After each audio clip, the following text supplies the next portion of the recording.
Bismillahirrahmanirrahim. Assalamualaikum warahmatullahi wabarakatuh.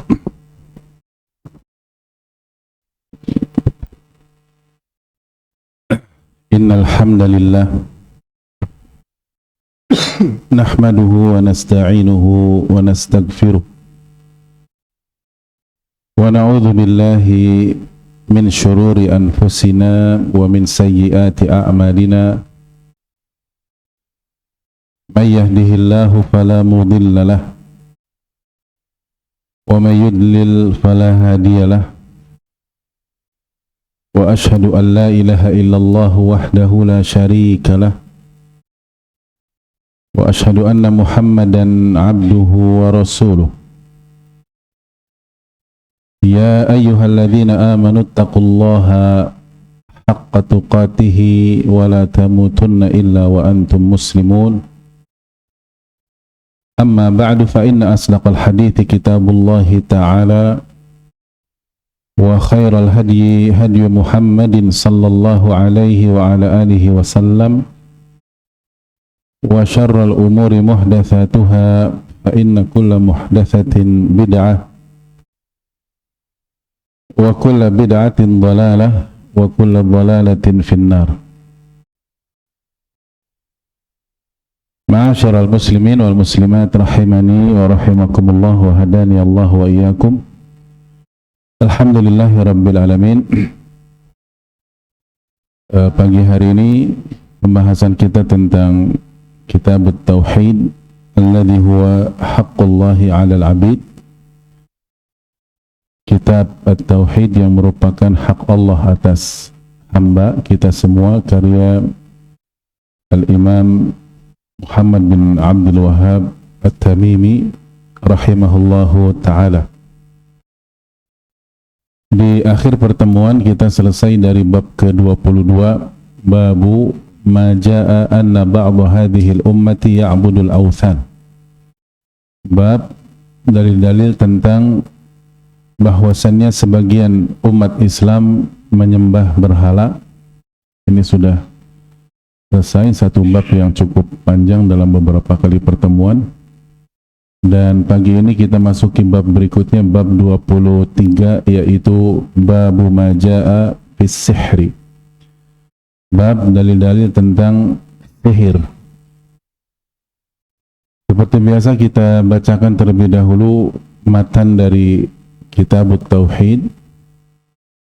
Di situ Al-Imam Muhammad bin Abdul Wahhab At-Tamimi bawakan beberapa dalil seperti kebiasaan beliau dari ayat-ayat Al-Quran maupun hadis-hadis Nabi Sallallahu Alaihi Wasallam.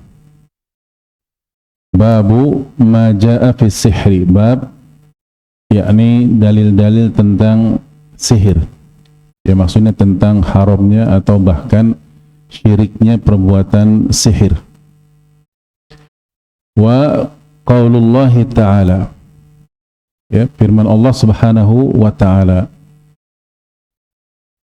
Allah berfirman di surat Al-Baqarah ayat 102, walaqad alimu laman ishtarahu ma lahu fil akhirati min khalaq wala bi'sa ma syarau bihi anfusahum law kanu ya'lamun. Ya, dan ini penggalan terakhir dari ayat di surat Al-Baqarah ayat 102. Ya, ayatnya cukup panjang, hampir setengah halaman sendiri dalam mushaf, ya, tentang haramnya mempelajari sihir dan bahkan kufurnya, ya, mempelajari sihir. Di akhir ayat Allah firmankan, walaqad alimu laman ishtarahu ma lahu fil akhirati min khalaq, dan sungguh mereka telah tahu sebetulnya, maksudnya orang-orang yang mempelajari sihir itu, mereka telah tahu bahwa ya, sungguh orang yang mempelajarinya di akhirat kelak, malahu fil akhirati min khalaq, tidak mendapatkan sedikit pun keberuntungan dari Allah Subhanahu wa ta'ala. Tidak ada bagian apapun yang akan mereka dapatkan dari Allah Azza wa Jalla bagi yang mempelajari sihir. Wala bi'sa ma syarau bihi, bahkan kata Allah, dan sungguh buruk apa yang telah mereka pelajari itu, anfusahum, bagi mereka sendiri, law kanu ya'lamun, ya seandainya mereka mengetahui. Ini dalil haramnya atau bahkan kufurnya perbuatan sihir, ya, dalam surat Al-Baqarah ayat 102. Ya, memang di awal juga Allah Subhanahu wa taala sudah jelaskan, ya, perbuatan sihir itu adalah kufur. Kita bisa lihat di awal-awal ayatnya. Di situ Allah katakan, wattaba'u ma tatlu syayatinu ala mulki Sulaiman, dan mereka mengikuti apa-apa yang dibaca oleh setan-setan pada kerajaan Sulaiman. Lalu apa kata Allah? Wa ma kafara Sulaiman, Nabi Sulaiman tidak kufur, walakinna syayatina kafaru, akan tetapi yang kufur itu setan-setan itu. Kenapa kufur? Yu'allimuna an-nasa as-sihra, mereka mengajarkan orang-orang perbuatan sihir, ya. Nah itu, jadi kufurnya itu karena mempelajari sihir dan mengajarkannya, dan ini perbuatan syaitan. Wa ma unzila 'alal malakaini bi Babil Harut wa Marut, ya. Jadi setanlah yang kafir itu, dan mereka mengajarkan sihir kepada manusia dan apa-apa yang diturunkan kepada dua malaikat sebagai ujian dan fitnah dan cobaan, yaitu malaikat di negeri Babilonia, yaitu malaikat Harut dan Marut. Sementara keduanya tidak mengajarkan sesuatu kepada seorang pun sebelum mereka mengatakan, innama nahnu fitnatun fala takfur, kami ini hanya ujian saja dari Allah, maka jangan kalian menjadi kafir. Dan seterusnya sampai akhir ayat, yang diantara sihir itu juga disebutkan dampak negatifnya adalah fayata'allamuna minhuma ma yufarriquna bihi bainal mar'i wa zawjih. Mereka mempelajari dari kedua malaikat itu justru, ya, apa-apa yang dengan sihir itu bisa menceraikan antara seorang suami dengan istrinya. Nah, ini diantara sekian banyak bentuk sihir. Wa ma hum bidarrina bihi min ahadin illa biidnillah, ya.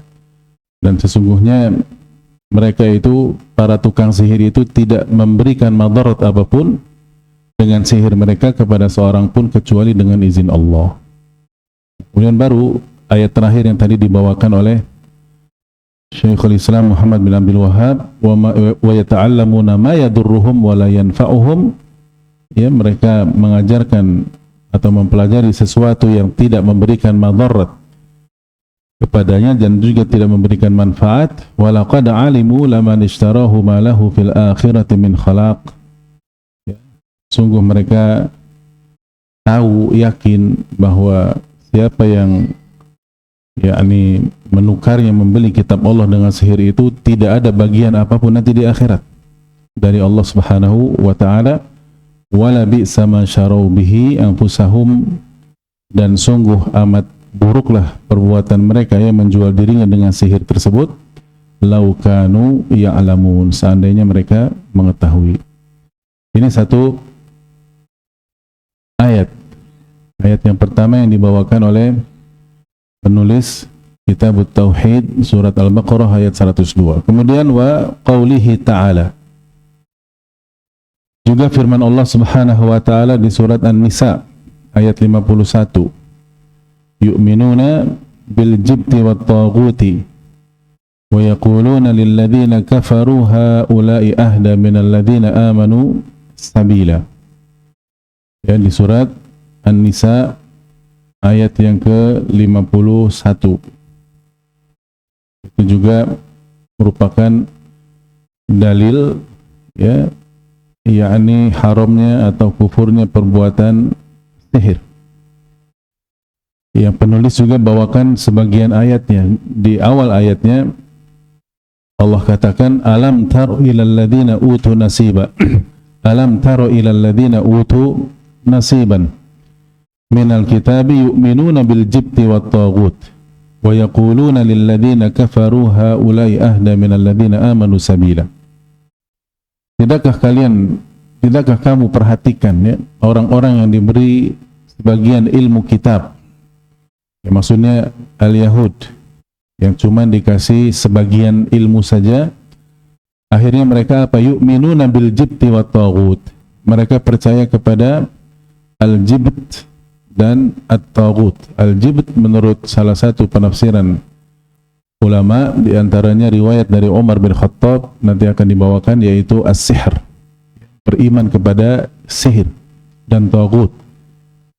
Wa yaquluna lil ladzina kafaru, ya, dan mereka mengatakan kepada orang-orang kafir musyrikin Makkah, haula'i ahda minal ladzina amanu sabila, ya, bahwa mereka itu lebih benar, lebih mendapatkan hidayah daripada orang-orang yang beriman. Dan ayat ini sudah lewat juga di bab yang sebelumnya tentang bahwa sebagian umat Islam akan menyembah berhala. Qala Umaru, berkata Umar, maksudnya Umar bin Al-Khattab radhiyallahu anhu, Amirul Mukminin, al-jibtu as-sihru. Nah itu, al-jibt dalam ayat tadi, yu'minuna bil jibti wat taghut. Al-jibtu adalah as-sihr, at-taghut as-syaitan, ya. Wa qala Jabirun, lalu penulis bawakan juga perkataan sahabat yang lain, Jabir bin Abdullah radhiyallahu taala anhuma, at-tawaghit kuhanun kana yanzilu alaihim asy-syaitan fi kulli hayyin wahid, fi kulli hayyin wahidun. Kata Jabir bin Abdullah radhiyallahu taala anhu, at-tawaghit jamak dari taghut, ya, adalah kuhan, para dukun. Kana yanzilu alaihim asy-syaitan, yang senantiasa turun kepada mereka, yaitu setan. Fi kulli hayyin wahid, pada setiap daerah atau kampung atau tempat, ya, ada satu dukun yang selalu setan turun kepadanya. Ini Jabir bin Abdullah menafsirkan ayat tadi dalam surat An-Nisa ayat 51. Itu yang dimaksud dengan at-taghut atau at-tawaghit. Kemudian dibawakan dalil berikutnya dari hadis Nabi sallallahu alaihi wasallam yang muttafaqun alaihi dalam Sahih Bukhari dan Muslim. Wa an Abi Hurairah radhiyallahu anhu anna Rasulullah sallallahu alaihi wasallam qala. Dan dari Abu Hurairah radhiyallahu taala anhu bahwasannya Rasulullah sallallahu alaihi wasallam bersabda, ijtanibu as-sab'al mubiqat. Kata Nabi sallallahu alaihi wasallam, ya, jauhilah oleh kalian, tinggalkan oleh kalian as-sab'al mubiqat, 7 dosa besar yang membinasakan. Qalu ya Rasulullah wa ma hunna. Mereka para sahabat bertanya, wahai Rasulullah, apa itu 7 dosa besar yang membinasakan itu? Maka disebutkan satu-satu oleh Nabi sallallahu alaihi wasallam. Yang paling pertama asyirku billah.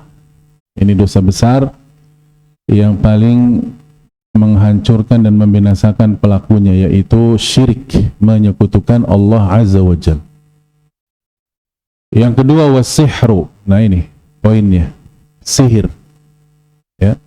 Yang ketiga wa qatlun nafsil lati harramallahu illa bil haqq, membunuh, ya, jiwa atau seseorang yang Allah haramkan kecuali dengan benar.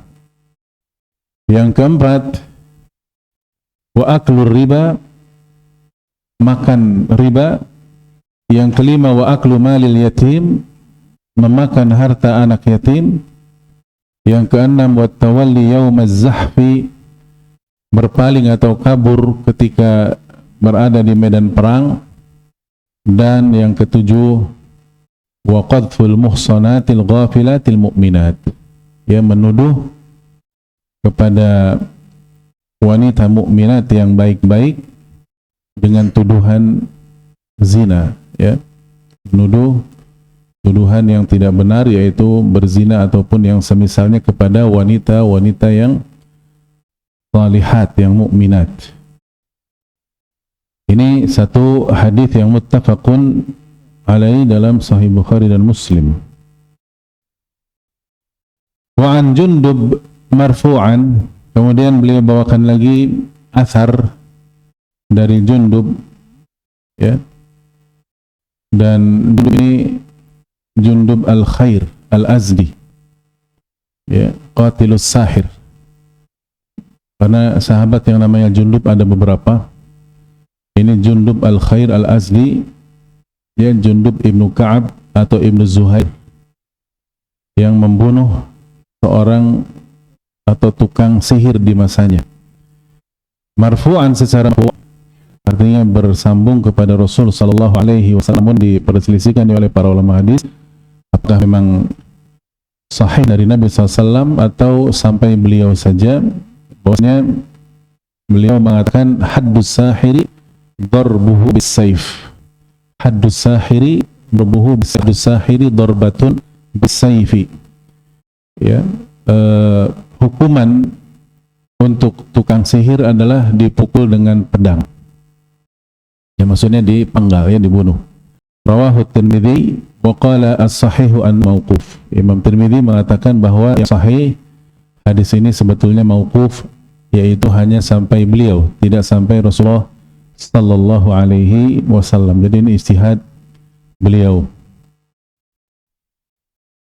Wa fi Sahih al-Bukhari an Bujalah ibni Abadah qala, dan dalam Sahih Bukhari, ya, dari yakni seorang tabi'i yang namanya Bujalah bin Abadah rahimahullah, qal kataba ilaina Umar bin Al-Khattab, beliau mengatakan telah menulis kepada kami Umar bin Al-Khattab radhiyallahu anhu, aniqtulu kulla sahirin wa sahirah. Yang tulisannya itu, isinya suratnya itu adalah uqtulu kulla sahirin wa sahirah, bunuhlah oleh kamu semua penyihir laki-laki dan perempuan. Qal faqatalna thalatha sawahir, maka sejak itu kami dapati ada 3 tukang sihir, kami bunuh semuanya. Ya, ini juga dalam Sahih Bukhari, sahih secara mauquf, ya.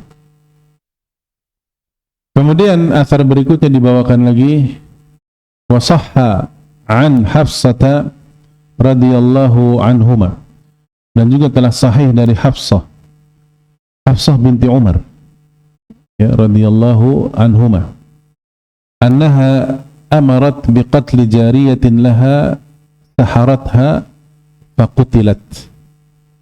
Beliau pernah perintahkan kepada para sahabat yang lain untuk membunuh jariyah, yaitu pelayannya, ya, seorang budak wanita yang berusaha menyihirnya, menyihir Hafsah.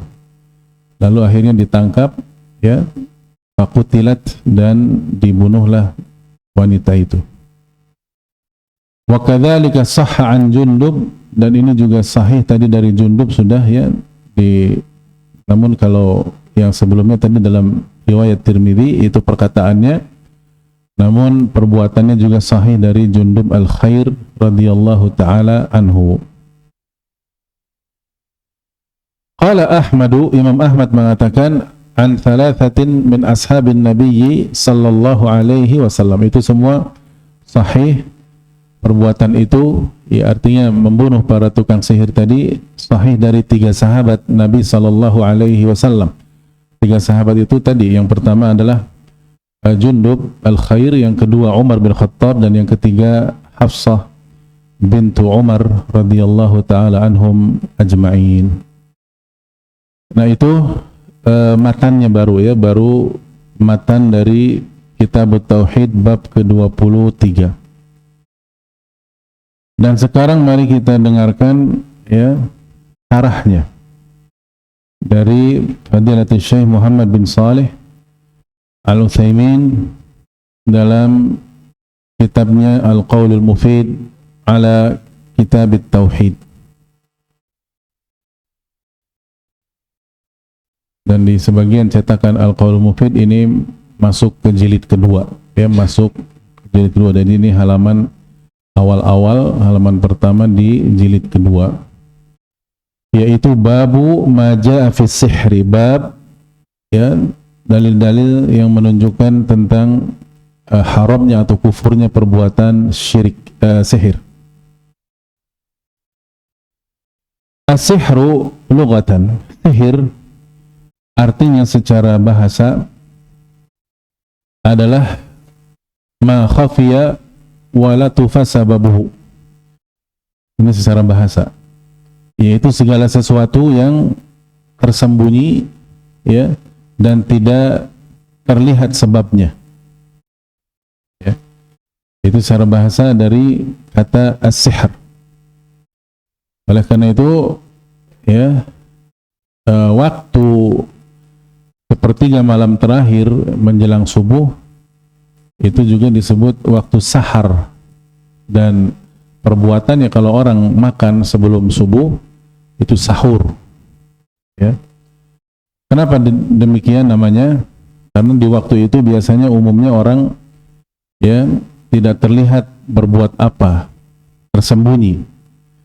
Wa kadzalika, kata Syekh Utsaimin, demikian pula summiya sahur lima yu'kalu fi akhiril lail, karena itu makanan di akhir malam sebelum subuh, li'annahu yakunu khafiyan, karena cara makannya juga, ya, tidak ketahuan umumnya, ya, kecuali di bulan Ramadan semua kaum muslimin disyariatkan untuk makan sahur, ya, akhirnya terlihat juga. Tapi asalnya di luar bulan Ramadan itu, ya, makan sahur itu tidak terlihat, ya, artinya tersembunyi.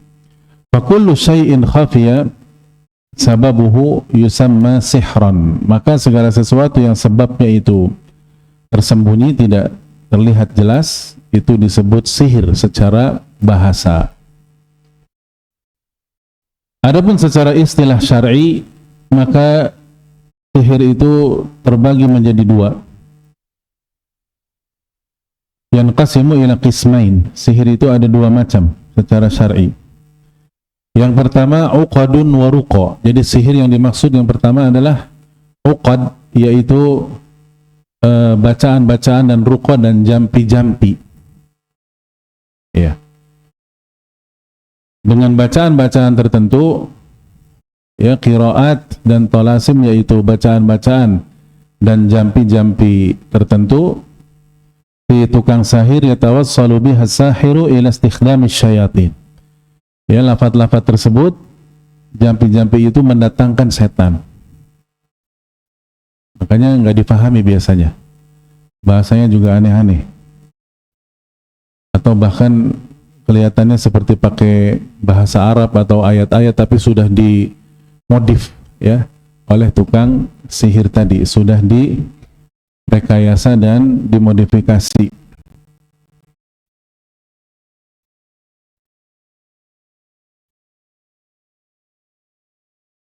Sehingga malah ngaco dan ngawur artinya, dan yang datang adalah setan. Inilah jenis pertama sihir. Fima yuridu litadurral mashur, dengan tujuan untuk memberikan madarat kepada orang yang akan disihir oleh si tukang sihir itu. Iya. Dan tadi dalilnya yang jenis pertama ini ayat tadi dalam surah Al-Baqarah. Ayat 102 tadi, wattaba'u ma tatlus syayatinu ala mulki Sulaiman. Setan itu punya lafaz-lafaz dan jambi-jambi tertentu yang kalau dibacakan dia datang. Ya, tentu semuanya dengan izin Allah, ya. Tapi untuk membantu si tukang sihir tadi memberikan madarat kepada orang yang akan disihir. Ini jenis sihir yang pertama. Atau definisi sihir yang pertama secara syar'i. Yang kedua, kata Syekh Muhammad bin Shalih Al-Utsaimin, "Ats-tsani adwiyatun wa aqaqiru tu'athiru ala badanil mashhur wa aqlihi wa iradatihi wa mailihi." Yaitu sihir itu adalah dengan menggunakan adwiyah, Jadi materi-materi semacam rempah-rempah atau obat-obat tertentu atau materi-materi tertentu atau aqaqir itu ya semacam pil atau tablet atau ya bahan-bahan tertentu yang digunakan oleh si tukang sihir untuk memberikan madarat juga, pengaruh jelek kepada si mashur. Ya, jadi dia pakai barang materi ya kepada si mashur, kepada si orang yang disihir, dan berpengaruh kepada kesehatannya bahkan sampai meninggal ya. Wa aqlihi, berpengaruh pada akalnya, jadi bahkan maksimalnya jadi majnun orang yang disihir tadi. Wa iradatihi, dan jadi aneh keinginannya ya. Dan ini ada beberapa macam lagi, yang tadinya misalkan suami istri yang saling mencintai jadi saling membenci satu sama lain, atau sebaliknya, yang tadinya dua insan ini sangat membenci tapi jadi saling menyukai satu sama lain. Itu namanya apa kalau bahasa kita itu? Yang kayak gitu, yang tadinya benci terus jadi pada suka. Pelet, namanya apa? Di pelet apanya tuh? Ayo ya ikhwan akhwat, jangan pada ngantuk ya, ini pembahasan bahaya ini tentang apa? Sihir. Kalau antum ngantuk, anak juga ikutan ngantuk nanti ya. Baik, itu pelet. Di pelet itu ya untuk pengasihan ya, yang tadi yang nggak suka jadi apa? Suka. Atau yang tadinya suami istri saling mencintai jadi apa? Benci. Itu apa itu kalau kebalikannya itu? Ya macam-macam ya. Kalau di negara kita macam-macam itu. Apa ada yang jaran goyang apa ya? Pokoknya macam-macam. Jarannya goyang-goyang ya, wallahu alam. Nah, itu ya dua jenis sihir secara syar'i, dan itu tidak lepas dari dua hal itu saja. Fatajiduhu yansarifu wa yamil. Yang jenis kedua ini juga banyak ya dilakukan, dipraktekkan oleh para tukang sihir ya, suruh yakni beri sesuatu kepada orang yang dimaksud ya, entah dicampur dengan makanan atau materi-materi ya, sehingga orang yang disihir tadi jadi yansarif wa yamil, punya kecenderungan yang tadinya tidak suka jadi menyukai ya. Atau ini tadi disebut as-sarf atau al-ataf, pelet atau pengasihan. Fayaj'aluna al-insana yan'atifu ala zawjatihi aw imra'atin ukhra. Ya, memang kalau tujuannya tadinya istrinya tidak suka jadi suka, ini ya jelas salah juga, karena bukan seperti itu caranya yang syar'i. Atau bahkan wanita lain, imra'atan ukhra, wanita lain bukan istrinya jadi suka juga kepada dia.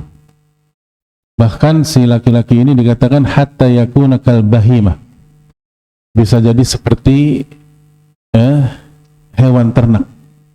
Taquduhu kama tasha, bisa dikontrol oleh istrinya itu seperti apa yang dia mau ya. Nah, jadi itu berpengaruh pada badan, real, nyata ya, sihir itu real, nyata. Baik yang pertama tadi dengan bacaan-bacaan saja tanpa materi, yaitu bacaan dan jampi-jampi saja, ataupun yang kedua dengan perantaraan materi, itu semuanya dampaknya negatif dan real pada badan ya. Biasanya jadi aneh, jadi lemah, jadi kurus, jadi penyakitan, padahal pas dicek di medis atau kedokteran tidak ada apapun, tidak ada yakni sesuatu penyakit apapun, tapi semakin lemah itu badan si orang yang terkena sihir.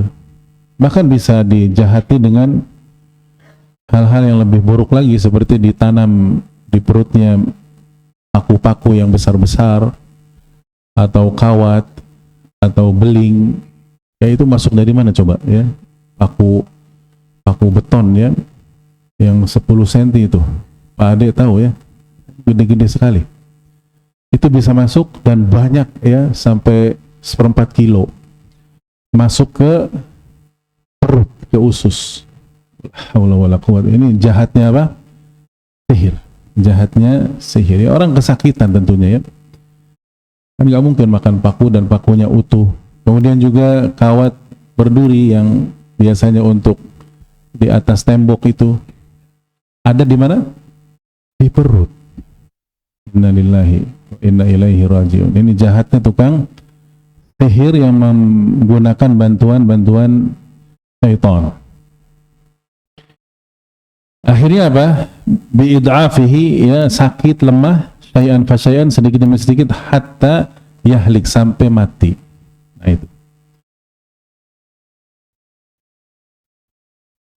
Bisa juga dengan cara ya sekedar memberikan halu atau takhayul, penglihatan saja, seperti yang dilakukan oleh para tukang sihirnya Fir'aun. Itu tidak real, tapi memberi yang disihir apanya? Pandangan orang yang menontonnya. Ya, para tukang sihir Fir'aun itu apa yang mereka lakukan? Menyihir orang-orang yang nonton di sekitarnya, ya, tongkat-tongkat dan tali-tali itu seolah apa? Ular. Padahal tetap berupa tali dan apa? Tongkat. Adapun Nabi Musa bukan sihir, itu mu'jizat. Asli tongkatnya berubah jadi apa? Ular. Biidznillah, dengan izin Allah Subhanahu wa taala. Nah itu. Jadi itu juga sihir halu, ya, membuat orang yang disihirnya itu ya disihir pandangannya, perasaannya, pikirannya, seolah sedang melihat apa padahal yang dilihat apa lain. Seolah sedang di mana padahal dia sedang di kamar mandi misalnya. Seolah sedang ya bagaimana padahal dia di situ saja. Nah, itu juga bisa dilakukan dengan sihir yang dilakukan oleh para tukang-tukang sihir tadi. Ya. Nah, dari sini hukum sihir ada dua berarti. Berdasarkan dua pembagian tadi berarti hukum sihirnya juga dua. Kalau yang pertama yang dengan jampi-jampi dan bacaan-bacaan itu hukumnya adalah kufur dan syirik. Keluar dari Islam. Inilah yang tadi para sahabat langsung membunuh para tukang sihir tadi. Gak pakai babi pun sudah. Ketemu langsung apa? Penggal. Ya, karena dia meyakini ya ada lafaz lain yang lebih kuat daripada Al-Quran, ya, dan dia gunakan untuk memadaratkan orang dengan lafaz-lafaz setan tadi, jampi-jampi dari syaitan. Dan kata Syekh, li'annahu fil ghalib la yatahayya'u lil insan illa bisyirik. Dan biasanya yang jenis pertama ini ya, si pelakunya, tukang sihirnya itu baru mempan, ya, sihirnya itu baru ada pengaruhnya jika dia berbuat syirik dulu. Ya. Ini yang pertama, yaitu dengan bacaan-bacaan dan jampi-jampi. Yang kedua, itu kata para ulama di antaranya Syekh Utsaimin mengatakan kalau dengan perantara materi tadi, ini dosa besar, udwan, kezaliman yang sangat besar. Artinya tidak sampai kufur. Wa huwa tsani alladhi yakunu biwasitatil adwiyati wal aqaqir wa nahwiha. Ya. Jadi dari sini harus diperinci. Tidak semua tiba-tiba atau ujuk-ujuk ya kita hukumi tukang sihir itu langsung dihukumi apa? Kufur. Tidak, akan tetapi kata Syekh harus diperinci bagaimana praktek dia dalam sihirnya. Wa bihadzat taqsim, kata Syekh, dengan pembagian seperti ini alladzi dzakarna yang telah kami jelaskan tadi, natawassalu bihi ila mas'alatin muhimmah. Dari sini kita sampai ke satu permasalahan penting, yaitu wahiyya hal yakfuru sahiru aw la yakfur. Apakah langsung tukang sihir dihukumi kufur, keluar dari Islam, aw la yakfur, atau tidak? Nah, maka di sini ikhtalafa fi hadza ahlul ilm. Para ulama berselisih dalam hal ini. Faminhum man qala innahu yakfur, maka di antara mereka ada yang mengatakan langsung kufur. Ya. Dan di antara mereka di antara mereka ada yang mengatakan la yakfur, tidak langsung dihukumi kufur ya, tapi dilihat bagaimana prakteknya dulu. Ya. Nah, lalu Syekh menegaskan kembali, faman kana sihruhu biwasitati syayatin, barang siapa yang praktek sihirnya dengan jampi-jampi dan bacaan-bacaan yang dia pelajari dari setan, maka fa innahu yakfur, ini kufur. Wa man kana sihruhu bil adwiyati wal aqaqir wa nahwiha, dan barang siapa yang praktek sihirnya dengan ada perantara benda-benda atau materi-materi atau obat-obatan atau rempah atau apa saja, fala yakfur, ini tidak langsung dihukumi apa? Kufur ya, walakin yu'tabaru 'asiyan mu'tadiyan, tapi dia pelaku maksiat yang berdosa sangat besar. Nah ini. Wa min hadza, nah termasuk bagian kedua itu adalah yang dilakukan oleh para tukang sihirnya Firaun ketika ingin mengelabuhi Nabi Musa alaihi salatu wassalam min saharati Firaun. Ya, Nabi Musa memberikan kesempatan dulu kepada para tukang sihir Firaun, kalian dulu sok ya, keahlian kalian apa? Akhirnya mereka pada ngelempar apa? Alqau al-hibal wal isi, pada melempar ya tali-tali dan tongkat-tongkat itu.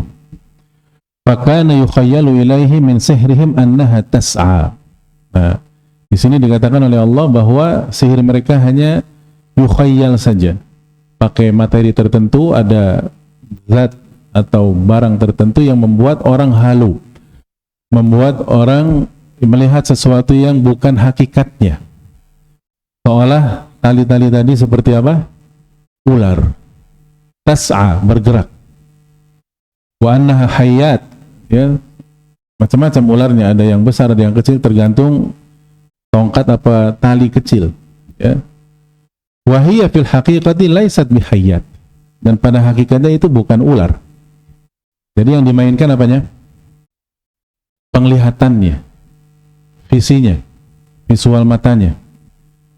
Walakinnaha hibalun wa isi, tetap saja itu adalah tali-tali dan tongkat. Illa annahum saharu a'yunan nas. Nah, dalam ayat juga dikatakan mereka menyihir mata-mata orang yang menonton pada saat itu. Wastarhabuhum, dan membuat seolah itu ular yang nyata, nakut-nakuti ya. Padahal tidak. Waja'u bi sihrin azim. Ya, mereka membuat satu ya yakni praktek sihir yang cukup besar.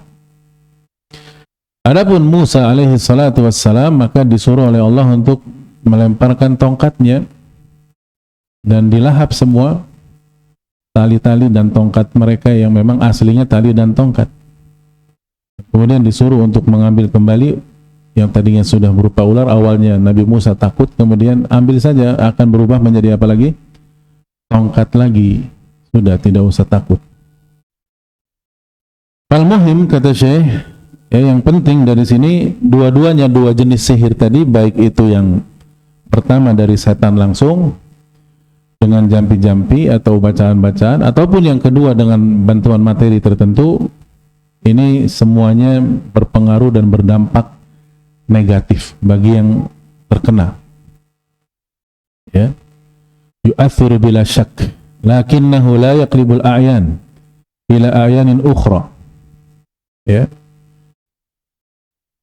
secara khusus yang kedua itu ya, menyihir pandangan itu hanya sekedar itu saja, tidak lebih dari itu, tidak bisa merubah, mereka tidak bisa merubah satu hakikat tertentu ke hakikat yang lainnya, karena yang bisa merubah-rubah hanya Allah Azza wa Jalla.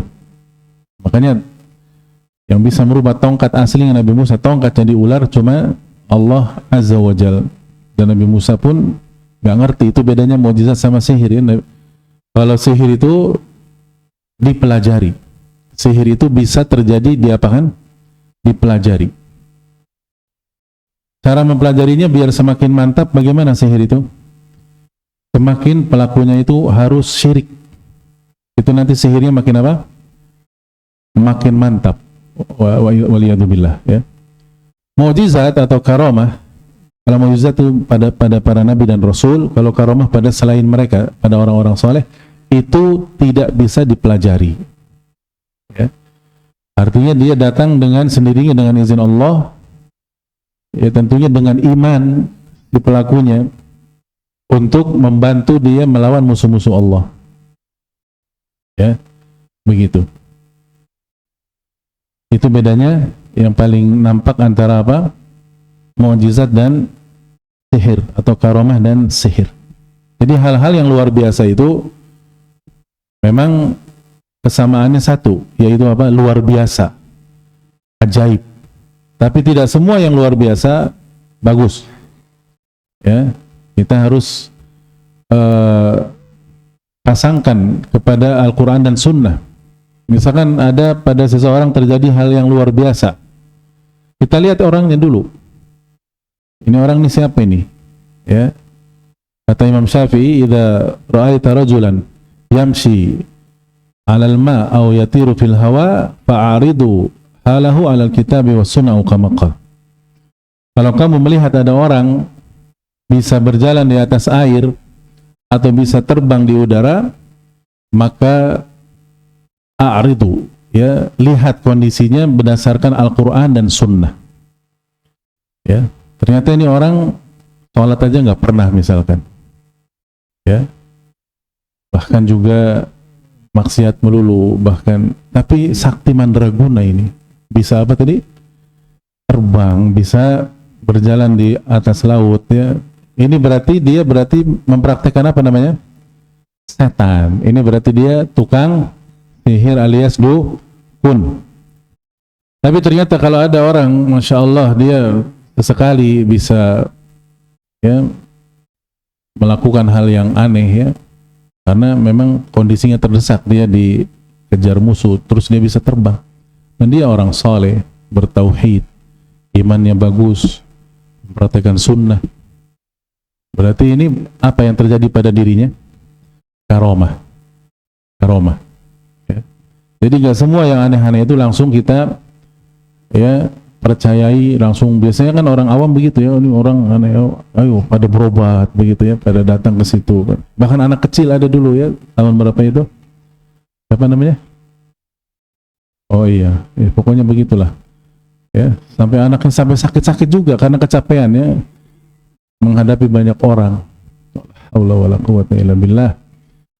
Itulah jahal, ya, kebodohan mayoritas kaum muslimin.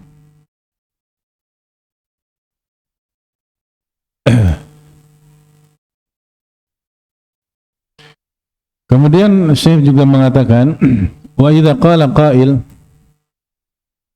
misalkan ada orang mengatakan, ma wajhu idkhali bab sihri fi kitab at-tauhid. Apa alasan penulis memasukkan bab ini ke dalam kitab tauhid? Ya, sebetulnya jawabannya jelas, kata Syekh, munasabatul bab li kitab tauhid, kesesuaiannya itu karena apa? Li'anna min aqsami sihri ma la ya'ti ghaliban illa bisyirk. Karena di antara jenis sihir tadi, satu di antara dua jenis sihir tadi itu dilakukan dengan syirik.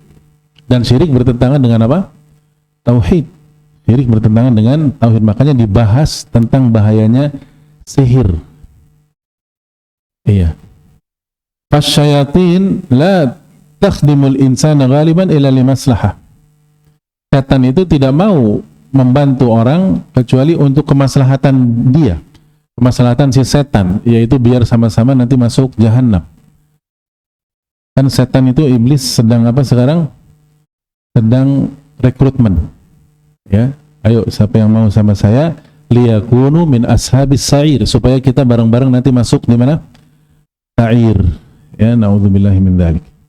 Wa ma'lumun anna maslahatasy syaitan, nah maslahat bagi setan itu tadi apa? An yughwiya bani Adam. Ya, menggoda dan memalingkan anak-anak Adam karena dendam dan bencinya dia kepada Adam dan keturunannya.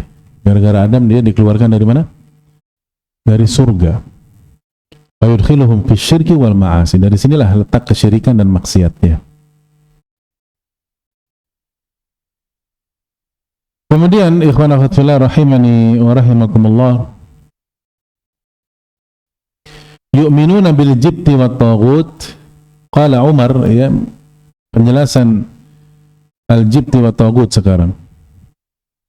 Diriwayatkan dari Umar bin Khattab bahwa al-jibt itu adalah as-sihr.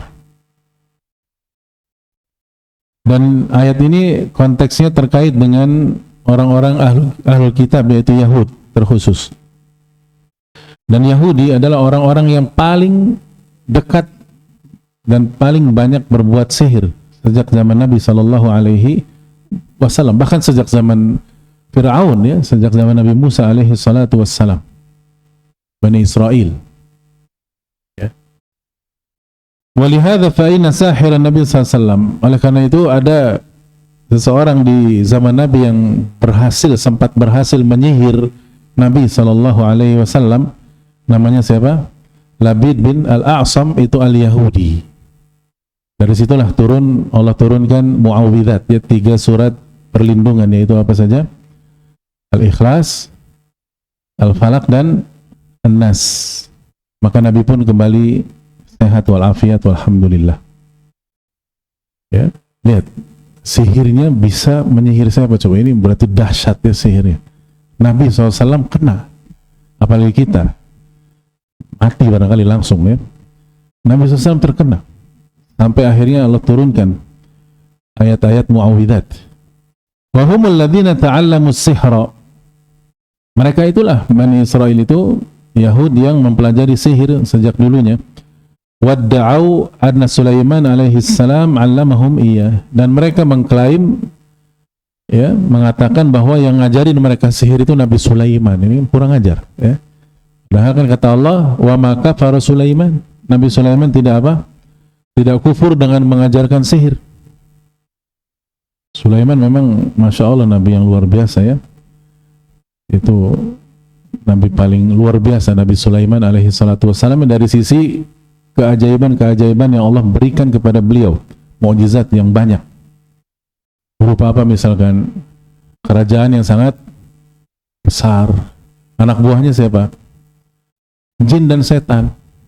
Ya, tuh lihat, bukan orang anak buahnya. Kendaraannya apa? Angin. Wah, kan ini sekarang cok raja mana yang kendaraannya angin? Tidak ada, ya. Paling naik kuda, paling naik mobil kalau sekarang raja di Inggris, ya, naik mobil yang mewah. Tidak ada yang kendaraannya apa? Angin. Bisa ngobrol sama semut, ya, bisa ngobrol sama burung hudhud, bisa. Nah, itulah disangkanya Nabi Sulaiman itu punya ilmu sihir oleh orang-orang Yahud, dan mereka mengatakan kami belajar itu dari siapa?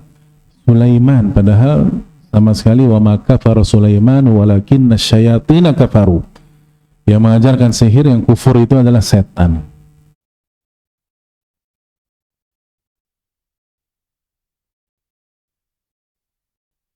Dan itulah yang digambarkan oleh orang-orang barat, ya.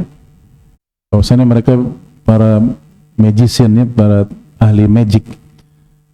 Dulu sempat, nanti pernah ngalamin zaman ini enggak? David Copperfield. Nah, itu kan aneh-aneh itu. Sihir itu. Dia mengklaim telah membaca sebagian bukunya dari Nabi Solomon, ya, Nabi Sulaiman. Itu kan ngaco yang ngarang. Nah, itu. Kemudian qala Jabir, ya, tadi riwayat dari Umar bahwasannya al-jibti adalah as-sihru.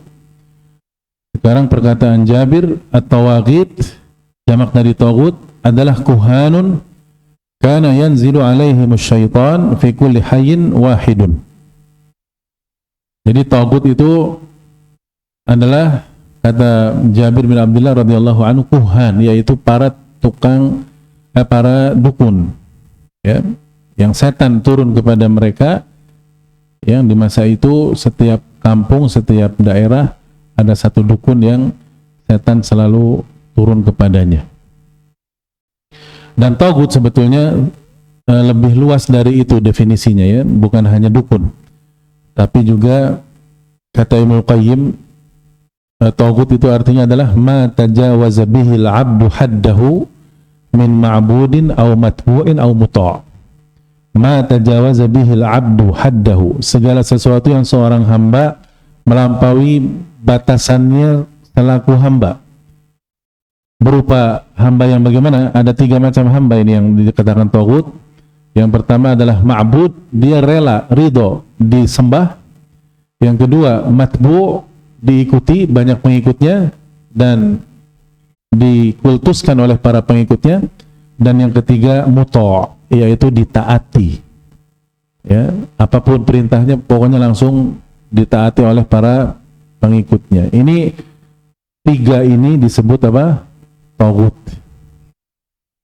Berarti gampang, contohnya siapa? Fir'aun. Fir'aun itu apa?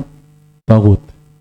Dia ya ma'bud, dia bahkan minta disembah oleh Bani Israel, bahkan dia mengatakan faqala ana rabbukumul a'la, aku adalah Rabb kalian yang paling tinggi, Rabb yang akhirnya kelelep ya. Kemudian juga ma alimtu lakum min ilahin ghairi, dalam ayat yang lain dia mengatakan Firaun, aku tidak tahu ada Tuhan selain aku. La ilaha illallah ya. Siapa ini? Firaun.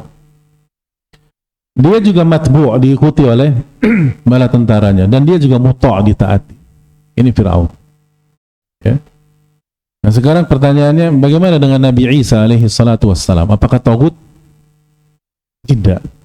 Nabi Isa nabi, ya, dan dia rela tidak itu tidak disembah oleh Nasara, tidak, ya, rela diikuti secara berlebihan dan dikutuskan sehingga dianggap ya anak Tuhan atau salisus salasa, tidak, ya, muta' juga tidak. Di situlah pembedanya ya. Jadi makanya kata para ulama, taghut itu segala sesuatu yang dianggap disembah, diikuti dan ditaati, dan dia ridho, rela diperlakukan seperti itu. Hakadha qala Ibnu Qayyim rahimahullah. Ini yang disebutkan oleh Imam Ibnu Qayyim. Ya. Kemudian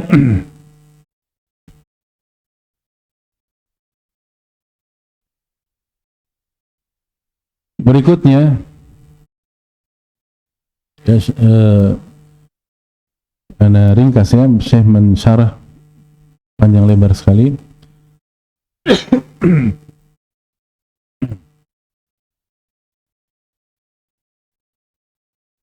Hadis ya, sekarang ke hadis. Setelah kita bacakan ayat tadi dalam surat yakni An-Nisa ayat yang ke 51 ya, dan penafsiran dari 2 sahabat yaitu Umar bin Khattab dan Jabir bin Abdullah tentang al-jibti dan at-taghut. Kita ke hadis sekarang ya, dan hadis ini hadis muttafaqun alaih dalam Sahih Bukhari dan Muslim dari Abu Hurairah radhiyallahu taala anhu. Kata Nabi sallallahu alaihi wasallam, ijtanibu as-sab'al mubiqat. Ijtanibu artinya utruku ma'al bu'di, yaitu tinggalkan oleh kalian dan jauhi. Jadi kata-kata jauhinya ini harus ditekankan juga, karena kata Syekh Utsaimin, orang meninggalkan saja bisa jadi masih dekat dia. Ya, tapi betul-betul ijtanibu. Nabi enggak bersabda utruku, tapi jauhi betul sejauh-jauhnya 7 dosa besar yang membinasakan. Ini bahaya. Jangankan 7-7-nya ada pada seseorang ya, naudzubillah. 1 saja dari 7 ini sudah binasa itu orang, kalau dia nggak taubat sebelum matinya. Yang pertama apa? Asyirku billah. Asyirku billah. Syirik, ya, menyekutukan Allah Subhanahu wa ta'ala. Ya. Dan perlu dipahami sebelumnya, kata Syekh Utsaimin, 7 di sini bukan untuk membatasi cuman 7, karena kenyataannya banyak dosa-dosa besar yang lainnya juga yang membahayakan dan membinasakan. Jadi 7 ini hanya sebagai sampel, contoh di antara dosa besar yang paling parah. Ada 7. Karena banyak dosa-dosa lain yang besar juga, tapi disebutkan di hadis yang lain, tidak di sini. Makanya ada kitab karya Al-Imam Adz-Dzahabi, judulnya apa? Al-Kabair, kumpulan hadis-hadis tentang apa? Dosa-dosa besar. Itu banyak ya, sampai lebih dari 60 dosa besar. Jadi bukan cuma berapa? 7. Begitu. Nah, dari sini juga kita bisa ambil satu pelajaran bahwa para sahabat radhiyallahu anhum ajma'in adalah orang-orang yang paling penasaran terhadap ilmu. Orang-orang yang paling semangat dalam mencari ilmu, apalagi langsung dari Rasulullah sallallahu alaihi wasallam. Nabi hidup di tengah-tengah mereka. Dan Nabi juga memberikan mukaddimah yang bagus dulu, ya, kepada para sahabat. Nabi katakan, istanibu as-sab'al mubiqat. Kalian tinggalkan oleh kalian 7 dosa besar yang membinasakan. Nah, di sini kan mukaddimah ini. Ya. Jadi para sahabat pada ngapain habis itu? Perhatian. Oh, ada apa nih Nabi? Ada 7 ya? Apa? Para sahabat ngomong, qalu ya Rasulullah wa mahun. Langsung disambut baik oleh para sahabat. Ya Rasulullah, 7 itu apa saja? Dan ini berbeda kalau Nabi langsung nyebutin tanpa mukaddimah. Para sahabat, dosa besar itu 7, terus langsung disebutin satu-satu. Nah, ini tidak ada mukaddimah yang baik, ya, yang membuat sahabat perhatian. Tapi Nabi katakan dulu, begitu, dan begitu kebiasaan Nabi SAW. Misalkan dalam hadis, sab'atun yudhilluhumullahu fi dhillihi yawma la dhilla illa dhilluh. Ada 7 golongan yang mendapatkan naungan Allah di hari yang tidak ada naungan kecuali naungan Allah. Nah, terus para sahabat nanya, siapa mereka ya Rasulullah? Dan itu kebiasaan Rasul sallallahu alaihi wasallam.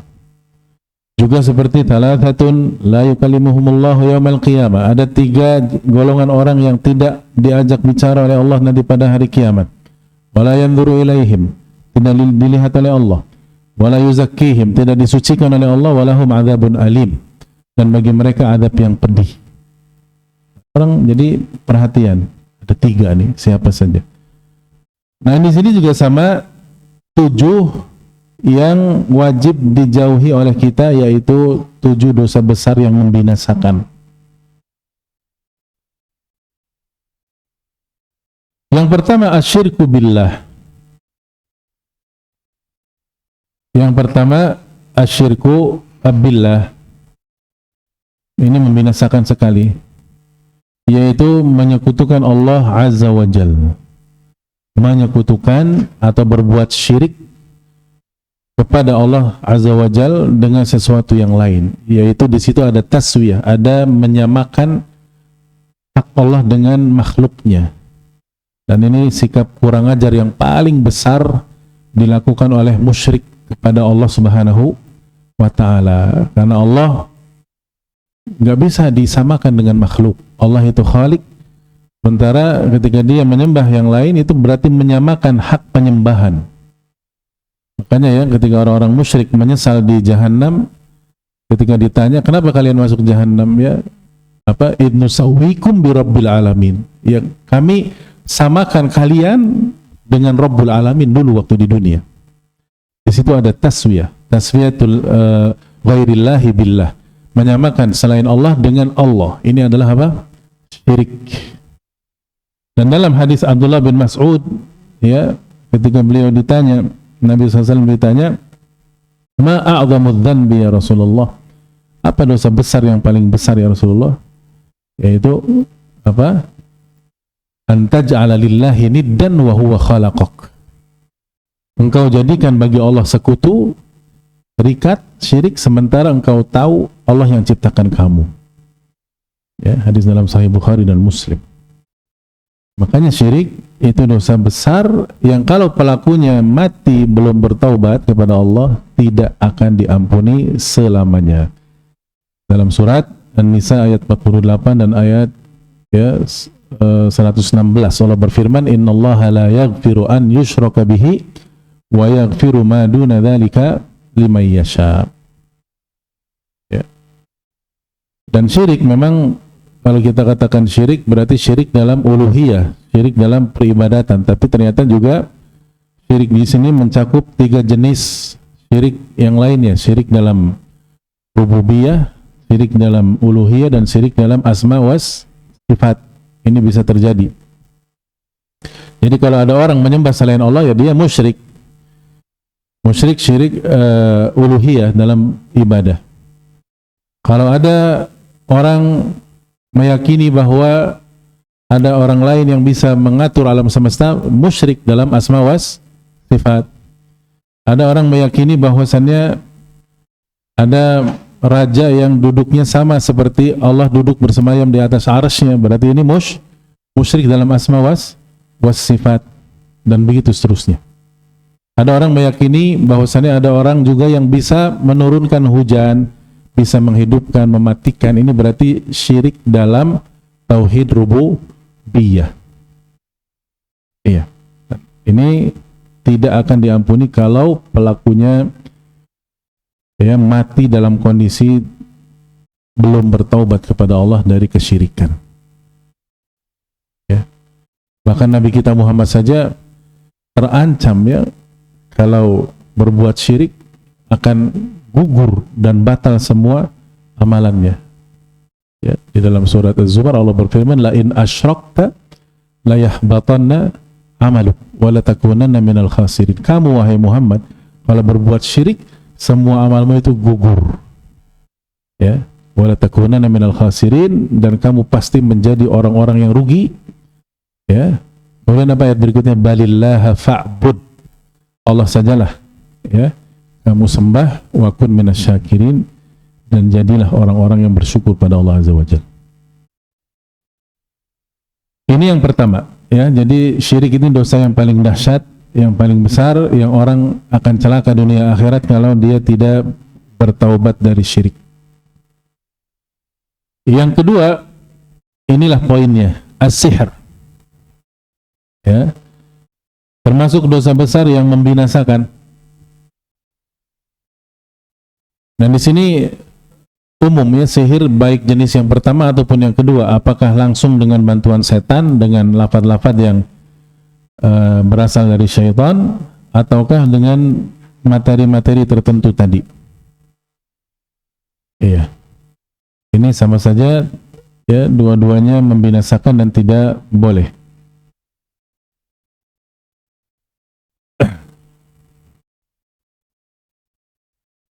Dan kenapa sampai sihir itu dikatakan di sini di ranking kedua setelah apa? Syirik. Lianna sihra, karena sihir itu min a'dhami ma yakunu fil jinayati 'ala bani. Karena kezaliman yang dilakukan oleh tukang sihir kepada orang yang dia sihir, ini kezaliman yang luar biasa besar. Fa huwa yufsidu 'ala al-mashhur amra dinihi wa dunyah. Orang yang disihir jadi rusak urusan agama dan dunianya. Coba urusan dunia yang tadinya sukses usahanya, jadi apa? Bisa jadi jatuh miskin. Yang tadinya orang sewaras-waras sehat akalnya jadi majnun, bisa. Ini kan zalim sekali. Ya. Sementara dia berobat kemana-mana, di dokter di mana saja, kata dokternya sehat-sehat saja, tidak ada penyakit. Karena ini perkara gaib memang. Memang orang yang tersihir harus diapakan? Diruqyah syar'iyyah. Ya, jadi ini kenapa dia ranking 2 setelah sihir, karena kezalimannya besar. Kezaliman yang dilakukan oleh tukang sihir kepada yang disihirnya itu sangat-sangat besar. Yang tadinya suami istri harmonis jadi apa? Jadi cerai. Atau sebaliknya, yang tadinya si wanita ini nggak suka sama sekali karena laki-laki ini brengseknya tidak baik, tidak saleh, jadi suka sekali, jadi cinta. Ini kan zalim. Ya, makanya dikatakan Walihada kana as-sihru yali syirka billahi azza wa jalla. Syirik langsung urutannya nomor 2 setelah syirik, sihir urutannya nomor 2 setelah syirik kepada Allah azza wa jalla. Yang ketiga, wa qatlun nafsi allati harramallahu illa bil haqq. Yang ketiga, yaitu membunuh jiwa yang Allah haramkan kecuali dengan cara yang hak. Dan yang dimaksud dengan nafs di sini adalah ruh manusia, bukan ruh hewan atau ruh yang lain-lainnya, bukan, tapi ruhul insan, yaitu membunuh jiwa manusia yang Allah haramkan, artinya yang tidak boleh dibunuh. Dan manusia yang tidak boleh dibunuh ada 4 macam. Nah ini, wan nafsul muharramatu arba'atu anfus. Jadi jiwa manusia yang tidak boleh dibunuh ada 4 macam, 4 golongan. Yang pertama adalah nafsul mu'min, yaitu jiwa orang yang beriman. Orang beriman tidak boleh dibunuh. Yang kedua, az-zimmi. Ya, dia bukan muslim, bukan mukmin, tapi zimmi. Nanti akan kita jelaskan satu-satu ya. Yang ketiga, al-mu'ahad namanya. Dan yang keempat, al-musta'man. Nah inilah 4 orang yang tidak boleh dibunuh. Adapun al-mu'min jelas, dia muslim mukmin dengan sebab imannya. Adapun yang kedua, ketiga, keempat, yaitu zimmi, mu'ahad, dan musta'man, ini apa perbedaan masing-masingnya? Ya, zimmi itu orang kafir, zimmi yang antara dia dengan negeri kaum muslimin ada zimmah. Zimmah itu perjanjian. Ya, boleh dia tinggal di negeri kaum muslimin dengan syarat membayar jizyah. Ini dhimmi, dengan syarat membayar upeti. Upeti ini maksudnya untuk apa? Untuk menjaga keselamatannya, untuk mengurus dia selama dia tinggal di mana? Di negeri kaum muslimin. Ini namanya kafir apa? Dhimmi. Ini nggak boleh dibunuh. Yang kedua, mu'ahad. Ya, mu'ahad juga mirip dengan dhimmi. Yuqimu fi biladihi lakin bainana wa bainahu ahdun an la yuharibana. Jadi dia mu'ahad ini dia tinggal di negerinya sendiri, memang di negeri dia, tapi sudah ada perjanjian juga dengan kaum muslimin di negeri sebelahnya untuk tidak memerangi atau menjajah kaum muslimin.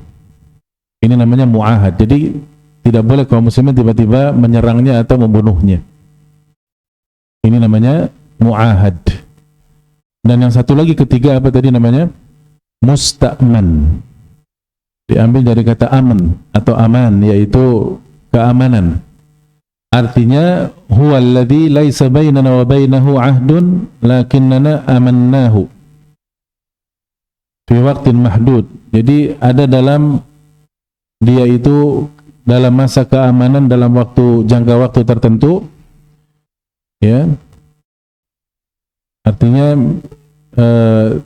misalkan musta'man ini masuk ke negeri kaum muslimin, dia sudah pegang semacam surat ya dari waliul amri kaum muslimin untuk tidak diganggu ya selama 3 bulan.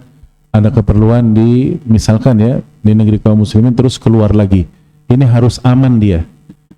Ya, biasanya tujuannya untuk apa? Littijarah, biasanya untuk dagang, untuk jual beli. Dia datang ke negeri kaum muslimin. Atau memang liyafhamal Islam, dia utusan dari negeri kufurnya untuk mempelajari Islam. Yang nanti dari musta'man bisa jadi naik derajatnya menjadi mukmin atau muslim. Dan ini dalilnya dalam surat At-Taubah ayat yang ke-6. Allah Subhanahu wa taala berfirman, ya, wa in ahadun minal musyrikin istajaraka fa'ajirhu hatta yasma'a kalam Allah thumma ablighu ma'manah. Ini yang khusus tentang musta'man ya. Apabila salah seorang dari orang-orang musyrik, orang kafir itu meminta perlindungan kepadamu wahai Muhammad, maka lindungilah dia. Ya, artinya beri surat keamanan hatta yasma'a kalam Allah, ya, dengan harapan supaya dia bisa mendengar firman Allah. Habis itu kalau memang sudah selesai, tsumma ablighu ma'manah, ya, sampaikan dia kepada tempat amannya kembali. Maksudnya balikan lagi orangnya kalau memang sudah selesai urusannya. Nah, keempat orang ini nafsunnya adalah hak, ya, tidak boleh dibunuh kecuali ada hak-hak lain dalam syariat Islam. Jadi yang pertama mukmin, yang kedua dhimmi, yang ketiga muahad, yang keempat musta'man, ya.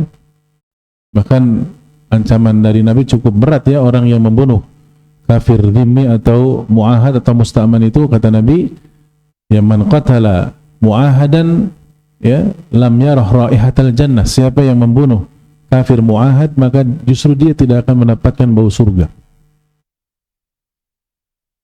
karena orang kafir ini sudah dilindungi. Illa bil haq, kecuali dengan cara yang hak, yaitu seperti disebutkan dalam hadis Ibnu Mas'ud, ya, misalkan si mukmin ini ngebunuh orang, maka dia juga dibunuh. Namanya apa dalam syariat Islam? Qisas. Misalkan juga satu dari 4 orang ini melakukan at-thayyibuz zani, yaitu dia sudah menikah secara syar'i resmi kemudian berzina, ya, maka berarti diapakan dia? Dibunuhnya dengan cara dirajam sampai mati, ya, dengan batu yang sedang, tidak besar sekali, tidak kecil sekali. Karena kalau besar sekali lempar langsung mati nanti, ya. Kalau kecil sekali ini bisa berhari-hari nggak mati-mati, menyiksa. Tapi dengan yang sedang itu dia dibunuhnya karena hak, karena memang secara syariat Islam dibenarkan. Kemudian at-tariku lidinihi al-mufariqu lil jamaah, ya, meninggalkan agama Islam berarti apa? Murtad. Murtad ini ditangkap dan dibunuh. Dia ditawarkan dulu untuk masuk Islam lagi, kalau tidak maka dibunuh. Dan demikian pula pelaku-pelaku seperti pelaku kaum Lut, yaitu liwat, ya, atau homoseksual. Maka ini kata Nabi, uqtulul fa'il wal maf'ul, bunuhlah yang melakukan dan yang dilakukannya. Ya. Ini aturan-aturan Islam yang memang hak, ya, ketika mereka melakukan hal-hal tadi bisa atau boleh dibunuh. Kemudian yang keempatnya yaitu aklur riba. Jadi yang pertama syirik, yang kedua sihir, yang ketiga membunuh, yang keempat aklur riba. Iya betul, memakan riba. Riba ini juga dosa besar yang membinasakan. Riba itu secara bahasa artinya ziyadah, ada penambahan, baik itu di materinya ataupun di waktunya, ya. Ini definisi riba. Dan riba ada 2 macam. Ada apa? Riba fadl, ada riba nasi'ah. Riba fadl ini biasanya, ya, terkait dengan jual beli atau riba bai', ya, atau barter. Dan yang kedua riba nasi'ah, ini terkait dengan pinjam meminjam, ya. Dan yang dalam hadis-hadis itu riba fadl, ya, dan dalam ayat itu riba nasi'ah. Jadi kalau riba fadl, kita harus paham dulu komoditi riba, barang-barang yang berlaku padanya hukum riba. Ini ada 6. Ada berapa? Ada 6, sebagaimana dalam Sahih Muslim dalam hadis Ubadah bin Samit. Yang pertama adalah emas, yang kedua perak, yang ketiga bur, gandum, yang keempat syair, tamr, yaitu kurma, Yang kelima syair. Ini jenis gandum yang berbeda dengan bur, intinya sama-sama bahan makanan. Kemudian baru yang terakhir yang keenam al-milh, yaitu garam. Nah, jadi misalkan ya orang jual beli ini kalau riba fadl ya, misalkan ya barter jual beli beras. Ada orang miskin punya raskin, namanya orang miskin punya apa? Punya raskin. Apa raskin? Kalau orang kaya rasya.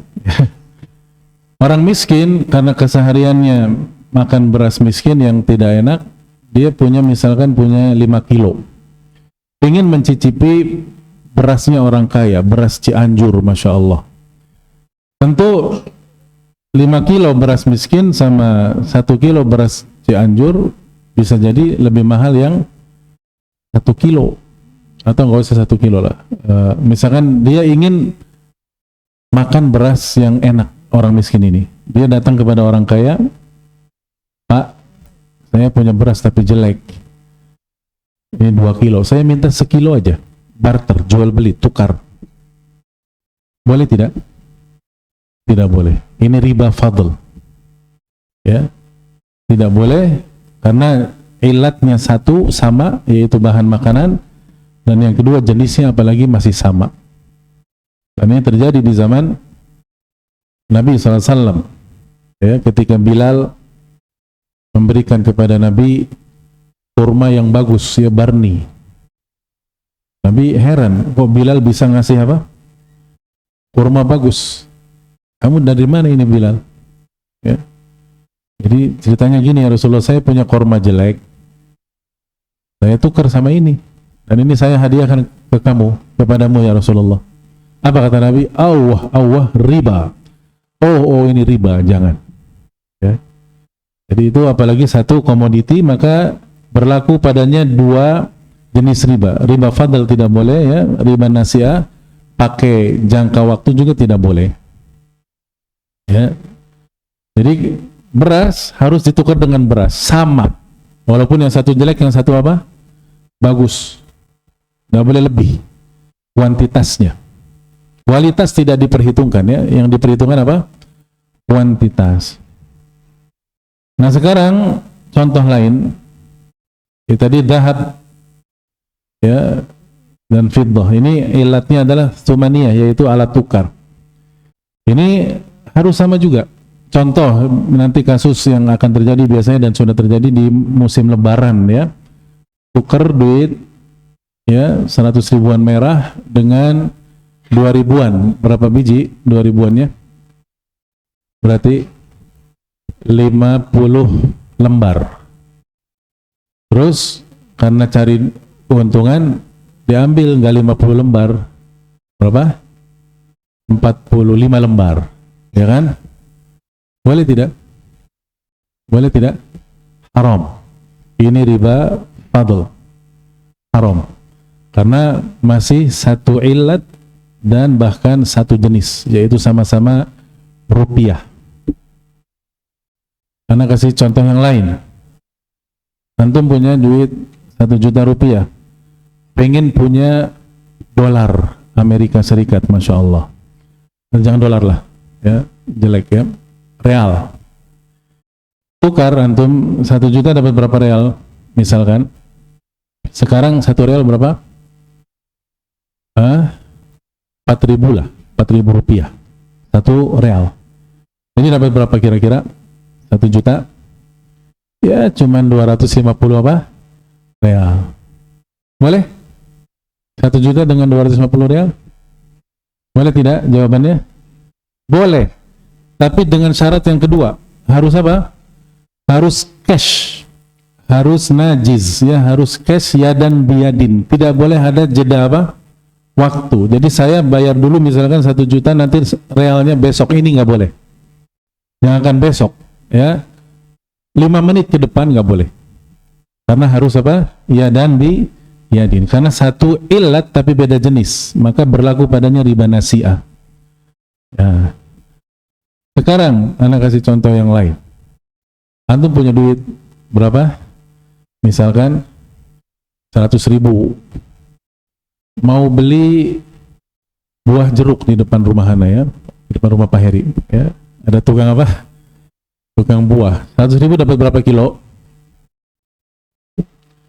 Ya, ya terserah lah, anak nggak ngerti harga buah ya. 4 kilo, 1 kilonya berapa berarti? Boleh tidak? Ya boleh banget. Ini namanya jual beli. Karena sudah berbeda ilat, berbeda jenis. Yang satu duit, yang satu makanan. Maka ngutang juga boleh. Mang, duitnya besok ya, boleh, nggak apa-apa. Itu namanya apa? Dain, utang. Atau kebalikan, kita ngasih duitnya dulu 100.000, kata mamangnya, aduh jeruknya belum ada ini Pak, ya, jeruknya masih di kebun misalkan, boleh. Itu tidak masalah. Berarti di situ berlebih tidak masalah, fadl tidak masalah, nasiah juga tidak masalah. Kalau dua-duanya berbeda jenis dan apanya, ilatnya. Nah di sini kaidah seperti ini harus antum pahami. Jadi komoditi riba itu yang 6 itu, ya, yang pertama emas perak itu mewakili mata uang, dan yang 4 sisanya, yang pertama adalah gandum, yang kedua korma, yang ketiga gandum jenis lain, yang keempat garam. Ini 4 ini mewakili semua jenis makanan yang bisa ditakar dan ditimbang. Ini kalau ini harus dipisahkannya dengan garis yang sangat tegas ya. Sesama ilat yang sama ini hanya boleh pertambahan, tidak boleh nasiah. Contoh misalkan tadi antum beli real dengan rupiah, boleh berapa saja, tawar menawar, besar kecilnya ya, nominalnya, tapi harus apa? Cash. Ini kalau masih satu ilat ya. Tapi kalau sudah menyeberang dari duit ke bahan makanan, ini sudah beda ilat, beda jenis, itu boleh bertambah, boleh beda nominal, boleh juga beda waktu ya. Nah sekarang Anda mau tanya ya, antum kan makannya, kita semua ini orang Indonesia sehari-harinya makan apa? Nasi ya, makan nasi, bahasa makan beras mah ayam. Orang Arab sering makan kurma ya.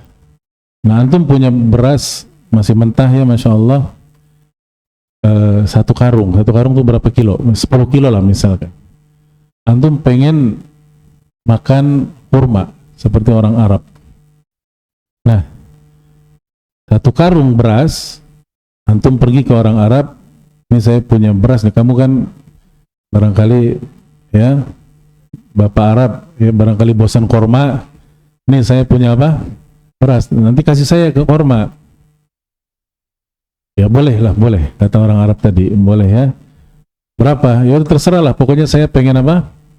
Makan kurma. Akhirnya dikasih kurma, Masya Allah, kurma ajwa misalkan ya, karena mahal cuma dikasih sedikit saja misalkan. Boleh tidak? Boleh tidak? 1 karung beras 10 kilo dengan 1 buntel kurma ajwa, katakanlah 1 kilo. Boleh tidak? Hah? Sudah boleh begitu saja tanpa syarat yang lain? Boleh, tapi harus saat itu. Harus saat itu. Tidak boleh apa? Diangsur, atau tidak boleh besok. Kenapa? Kenapa jawabannya? Karena masih satu ilat, sama-sama makanan. Dia tidak nyebrang. Dia masih satu ilat, walaupun berbeda apa? Jenis. Antum ingat tadi, real sama apa tadi? Sama rupiah. Itu harus cash. Walaupun sudah berbeda apa? Nominalnya. Jelas di situ? Itu riba. Haram. Ya, riba itu dosa besar. Antum lihat ayat-ayatnya sangat dahsyat di surat Al-Baqarah dari ayat 275 sampai 279. Jadi Allah nyatakan perang ya kepada orang yang berbuat apa? Riba. Dan siapa yang menang kalau perang sama Allah? Ya. Iya. Nah itu. Jadi riba itu bahaya, harus ditinggalkan. Itu ringkasan dari penjelasan saya ini, Ana berikan contoh-contoh biar bisa dipahami. Makanya dalam hadis tadi yang setelah Nabi jelaskan 6 komoditi riba itu, di akhir hadis Nabi katakan fa idza ikhtalafat hadhil asnaf, maka apabila berbeda ya jenis tadi, fabi'u kayfa syi'tum, silakan kalian jual beli semau kalian, idza kana yadan biyadin, dengan syarat cash, yadan biyadin, tangan ke tangan langsung. Ini kalau satu jenis ya, masih satu ilat, ya, walaupun jenisnya berbeda ya. Kalau handphone misalkan ya, kita kasih contoh lagi nih, antum punya HP apa misalkan iPhone, antum bosan pakai iPhone, pengen HP jadul ya, Masya Allah, boleh tidak tukar HP iPhone dengan HP Nokia jadul yang cuman satu warna itu, monokrom untuk telepon saja? Boleh? Ada syarat-syarat yang lain? Harus saat itu? Jawabannya tidak harus saat itu, karena HP nggak masuk 6 komoditi riba. Ini antum harus paham ya, HP tidak masuk dalam apa? 6 komoditi riba. Jadi boleh kapan-kapan, nanti HP jadulnya saya korek-korek dulu di laci ya, saya simpen nggak tahu di mana misalnya, boleh. Paham ya di sini? Iya. Nah itu, jadi harus dipahami. Jadi dosa besar keberapa itu riba ya? Kita selesaikan hadisnya saja ya. Habis riba itu adalah yang kelima, aklu malil yatim, makan harta anak yatim juga sama dosa besar. Makan harta anak yatim. Mana ini? Ini saya jelaskan riba ini panjang, Masya Allah. Padahal kitab tauhid, tapi kayak kitab fikih ya, Masya Allah. Aklu riba, kemudian aklu malil yatim. Nah, pertama kita harus tahu definisi anak yatim itu siapa. Siapa anak yatim itu ya, ikhwan dan akhwat? Anak yatim. Kita anak yatim bukan? Kita nih kan udah nggak ada bapaknya kita ini. Kebanyakan kita ya. Bukan, kita mah udah tua kita mah ya. Jadi yatim itu definisinya adalah huwaladzi mata abuhu qabla bulughihi. Anak kecil yang belum balik yang sudah meninggal siapanya? Bapaknya. Itulah definisi apa? Anak yatim. Baik ini anak laki-laki ataupun anak ini perempuan. Kalau laki-laki biasanya yatim, kalau perempuan yatimah. Ya, jadi dia syaratnya belum apa?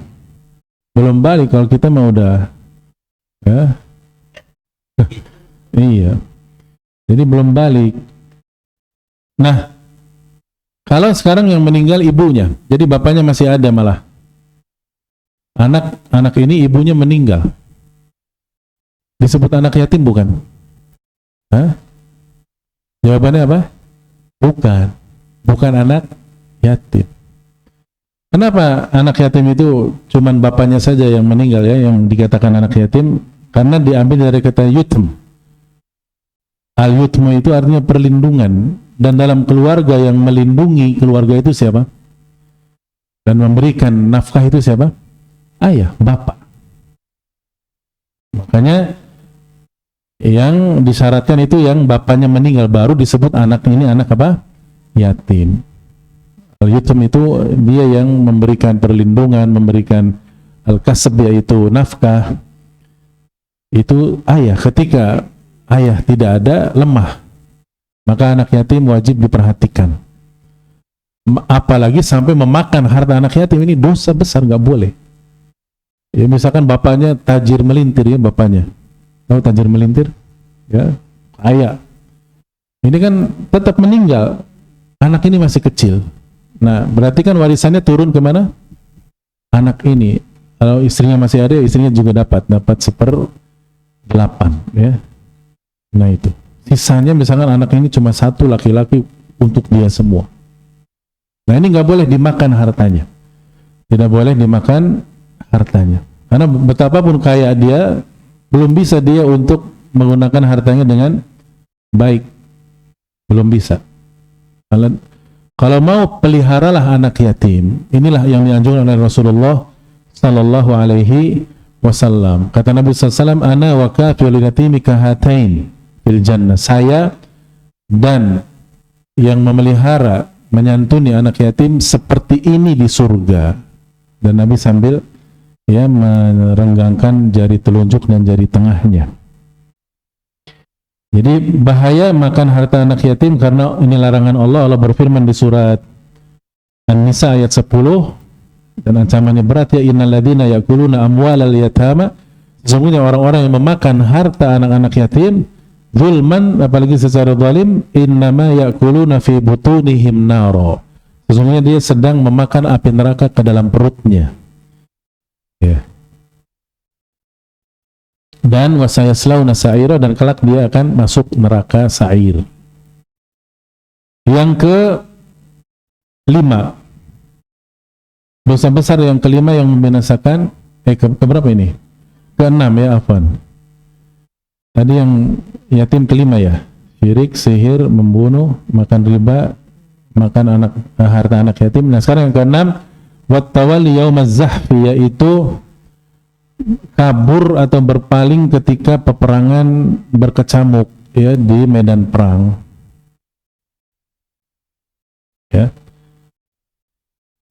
Dan ini termasuk kategori dosa besar karena dianggap berpaling dari jihad. Sementara itu sudah berlangsung atau sedang berlangsung fisabilillah. Itu alasan pertama. Alasan yang kedua kenapa dosa besar? Karena ini bisa mempengaruhi kekuatan kaum muslimin dan mental kaum muslimin yang sedang berperang di medan perang. Ya, barangkali dalam ilmu ketentaraannya Pak Heri juga pelajari ini. Ya. Gimana coba perasaan kaum muslimin yang lain tiba-tiba ada sekelompok 1, 2, 3 orang lagi perang di medan perang terus kabur ke belakang. Yang lainnya kira-kira perasaannya gimana? Wah, lari. Saya juga akhirnya begitu. Ya tidak? Nah ini melemahkan kaum muslimin, makanya ini dosa besar. Dan ini justru semakin memperkuat apa? Musuh. Wa taqwiyatu a'da'illah, memperkuat mental minimal ya, mental musuh.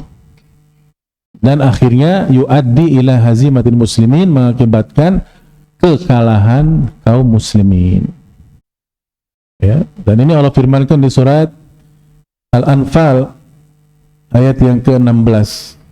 Di surat Al-Anfal ayat yang ke-16, di situ Allah Subhanahu wa taala katakan ya, wa may yuwallihim yawma idzin duburahu illa mutaharrifan liqitalin aw mutahayyizan ila fi'atin faqad ba'a bighadabin minallah. Lihat, ini dosa besar. Ya, maka barang siapa yang mundur, kabur ya ke belakang saat itu, maksudnya saat sedang peperangan berkecamuk ya, karena ayat sebelumnya begini, ayat yang ke-15 kata Allah, ya ayyuhalladzina amanu idza laqitumul ladzina kafaru, wahai orang-orang beriman, kalau kalian berjumpa dengan orang-orang kafir, maksudnya di medan perang, zahfan ya, yang sedang menyerang kalian, maka fala tuwalluhumul adbar, kalian jangan kabur, kalian jangan membelakangi mereka, jangan kabur. Siapa yang kabur? Kata Allah di ayat berikutnya, wa may yuwallihim yawma idzin duburahu, dia malah berpaling, kabur ya, illa mutaharrifan liqitalin aw mutahayyizan ila fi'ah, kecuali dia ke belakangnya itu untuk siasat perang, untuk memperbaiki persenjataan atau untuk menggabungkan diri dengan pasukan yang lainnya. Jadi memperkuat pasukan yang lemah, misalkan dia akhirnya lari dari situ ke tempat yang lain, ini boleh. Tapi kalau selain dua tujuan tadi, faqad ba'a bighadabin minallah. Nah itu, maka sesungguhnya orang itu ya kembali dengan membawa murka dan marah Allah. Jadi ini dosa besar. Ya, kabur tanpa sebab, artinya betul-betul karena ketakutan mati di medan perang, ini dosa besar. Wa ma'wahu jahannam, bahkan ya. Dan tempat tinggalnya di mana? Jahannam itu. Wa bi'sal masir, dan jahannam seburuk-buruk tempat kembali. Ya. Jadi itu dosa besar yang keenam. Kabur dari apa? Medan perang. Padahal jangan kabur, sudah perang saja. Ya kalau hidup menang, alhamdulillah, hidup mulia. Kalau mati, mati apa? Nah, kan begitu. Itu pilihan orang beriman tuh, Masya Allah. Dan mati syahid itu mati yang enak ya, menurut yang mengalaminya. Bahkan kata Nabi dalam hadis dalam Sahih Bukhari, sudah kita pernah bahas di pelajaran fiqh dakwah itu, satu-satunya orang yang sudah di surga mau balik lagi ke dunia itu siapa coba? Orang yang mati syahid. Dia pengen ngalami berkali-kali mati syahid. Ya. Karena saking ya ini nikmatnya mati syahid. Jadi sampai dia padahal sudah di surga tapi pengen ke dunia lagi ya, mau mati syahid lagi begitu. Nah, itu ya. Dan kemudian yang terakhir yaitu apa tadi? Wa qadful muhsanat, ya, menuduh. Qadf itu artinya menuduh ya. Menuduh apa? Menuduh zina. Tapi yang dituduhnya salah, yaitu wanita-wanita yang justru muhsanat. Muhsanat itu wanita-wanita yang afifat, yang salihat, yang sama sekali boro-boro berzina, bahkan dia salihah, baik dia. Ghafilat. Ghafilat itu jauh dari sifat maksiat. Terus tiba-tiba dituduh. Nah ini kan berarti zalim ini. Yang menuduhnya itu berbuat apa? Zalim. Iya. Dan ingat yang dituduhnya mukminat, ya, mukminat, wanita-wanita beriman, bukan wanita-wanita kafir. Ya, ini adalah dosa besar. Siapa yang menuduhnya nanti dirajam, dijilid, dicambuk, sebagaimana aturan firman Allah di surat An-Nur. Surat An-Nur ayat 4 dan 5 kita bisa lihat ya. Di situ Allah berfirman tentang hukuman orang-orang yang suka menuduh, ya, menuduh wanita baik-baik. Allah katakan di situ di ayat yang keempat, walladzina yarmunal muhsanat, orang-orang yang menuduh wanita yang baik-baik dengan tuduhan berbuat zina, tsumma lam ya'tu bi arba'ati syuhada, kemudian dia tidak mendatangkan 4 orang saksi, cuman sekedar tuduh-tuduh saja tanpa bukti, tanpa saksi, maka orang ini wajib diapakan? Kata Allah, fajliduhum thamanina jaldah, maka cambuklah atau deraklah mereka yang menuduh itu 80 kali cambukan. Ini kan berarti kategorinya dosa besar. Udah begitu apa? Udah habis dicambuk tuh diapain? Wala taqbalu lahum syahadatan abada, dan jangan kalian terima kesaksian mereka selama-lamanya. Ini berarti dianggap apa? Kesaksiannya itu selalu dianggap palsu. Subhanallah, itu ya. Wa ulaika humul fasiqun, lagi di akhir ayat Allah katakan mereka itu orang-orang apa? Fasik. Lihat, ada 3. Cambuk dulu berapa kali tadi? 80. Sudah begitu kalau dia bersaksi lagi dia apakan? Tolak persaksiannya, jangan pernah diterima. Abadan, abadan itu apa artinya? Selama-lamanya. Yang ketiga kata Allah, wa ulaika humul fasiqun, karena mereka itu orang-orang apa? Fasik. Ya, kecuali memang di ayat berikutnya kata Allah, illal ladzina tabu, kecuali orang-orang yang apa?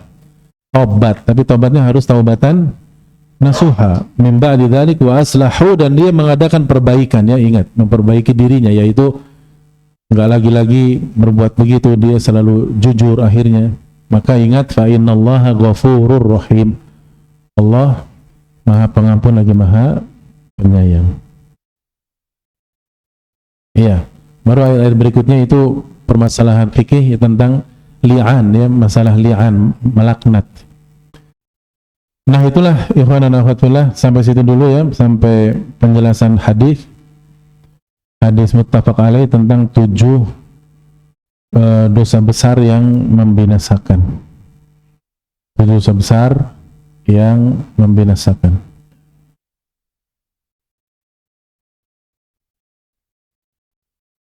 Pertanyaan berikutnya, ada pertanyaan begini, kalau yang dituduhnya laki-laki yang soleh